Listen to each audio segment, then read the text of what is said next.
Vladimir Putin and U.S. envoy Steve Witkoff. Peskov has stated that the meeting is scheduled to take place in the next 5 hours after Witkoff lands in Moscow. During the press conference in New Delhi, Peskov has also highlighted that Russia is happy with U.S. mediation efforts on the peace deal.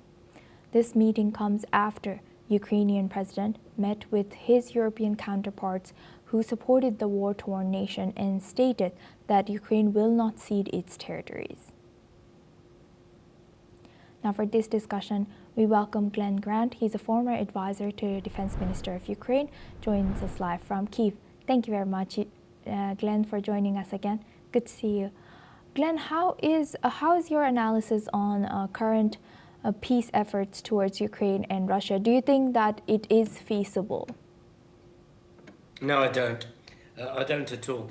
And I'm not sure that these should be called peace efforts. They're actually more like business deals on behalf of the US to try and actually get as much out of Ukraine as possible, and to offer Putin as much of Ukraine as they can, so that peace actually appears.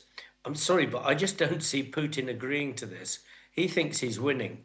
It's like the US and Russia and Ukraine are all three playing completely different games, but trying to find words that actually fit what they're doing, that are the same. I don't see at the end of this peace actually coming. And when you say, Glenn, when you say the business deals, a lot of our guests actually talk about this. Can you tell us why you think so? Well, I mean, first of all, if you go back to the original 28-point peace plan, I mean, that is a straightforward America deal for giving America the maximum financial benefit from peace as possible. And that was the sort of the Trump-signed peace deal. There is no pressure on Russia to compromise whatsoever. In fact, it's the other way around. The whole of the operation from Witkoff and his team is about giving things to Russia. In other words, a large amount of Ukrainian land. And that isn't how you can make peace work. You need compromise. If Ukraine is going to compromise or be expected to give up things, then Russia must equally be expected to give up something.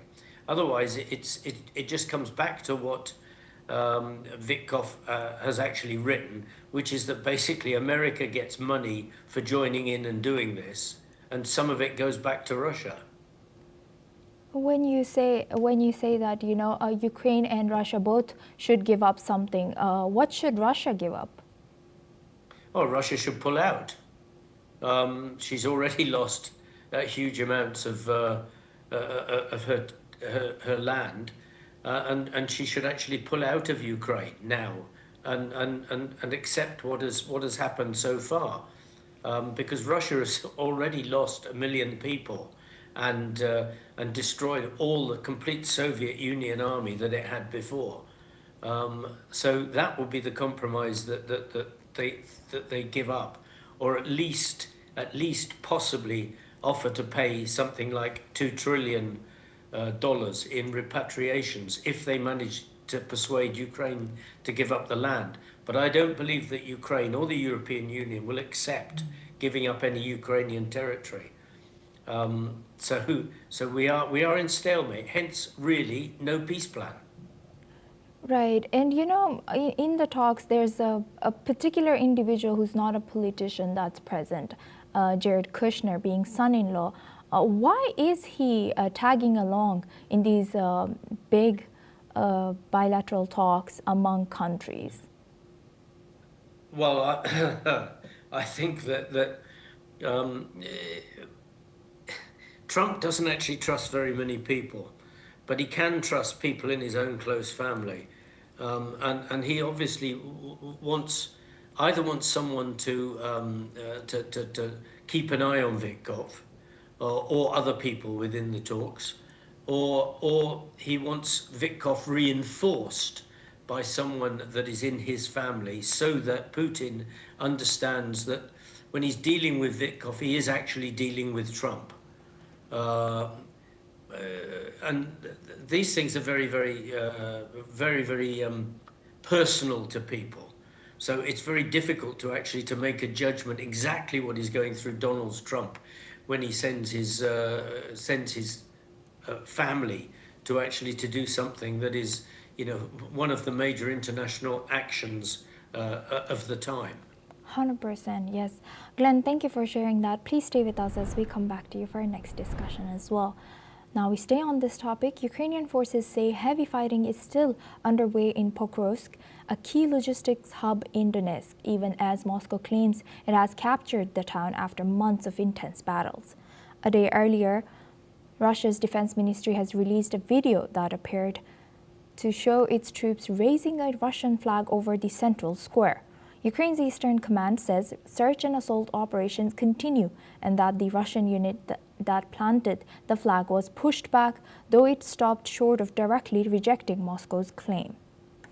Kyiv says Russian troops used poor weather to move deeper into the center of the strategic round and rail hub, once home to around 60,000 people. And in a separate statement, Russia's defense ministry says its forces have also captured Zelony Hai and Dobropillia in eastern Ukraine. Now for this discussion, we welcome back Glenn Grant. He's a former advisor to Defense Minister of Ukraine, joins us live from Kyiv. Thank you very much, Glenn, for joining us and staying with us. Thank you. Glenn, what are we to make of these contradicting statements coming in from both sides? Well, first of all, they will be contradicting, yes, for the simple reason that the great fog of war hangs heavy over this city. But one point I make is that it's no longer a strategic hub because basically, because the Russian forces have moved forward, they are actually now almost surrounding Pokrovsk, and that means that it's no longer a logistic hub. It's just a strong point that Ukraine wishes to keep, because if they lose it, then Russia will move on the other side towards the next small town. So that's the first point. But Pokrovsk is now pretty much devastated, like all the other cities that Russia attacks.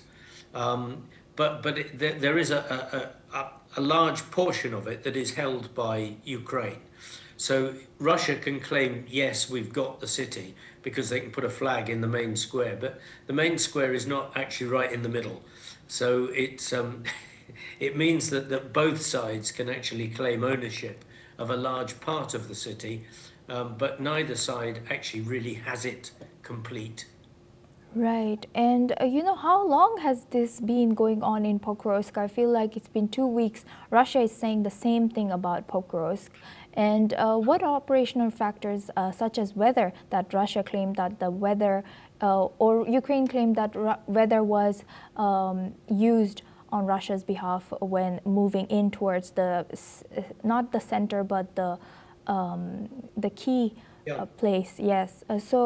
How do you think these are shaping the forces' ability to counter? Well, it's been going. Yes. This battle's actually been going on for a year, so it's not 2 weeks, and and Ukraine has been holding on to this area because it's not just a city. I mean, it's the region around it. What's happened, of course, in the last week or so is that the weather has closed in a bit. It's been very misty in Ukraine, a lot of mist and sort of 4 or 5 degrees around this area. And because of that, Ukraine hasn't been able to use drones as effectively as before. And Russia, during the nights, of course, with mist, Russia has been able to move more people forward. So it's become slightly more an infantry man-to-man battle in the last weeks. But if there's a clear day, which inevitably there will be sometime soon, then Ukraine will come back heavily using drones and try and force the Russians back out of Pokrovsk. I don't think they'll manage that. I think that there's going to be a line across Pokrovsk that stays there for maybe even 3, 4, 5 months before Russia overwhelms the Ukrainian side with sheer numbers. But they're going to lose an awful lot of people in the process.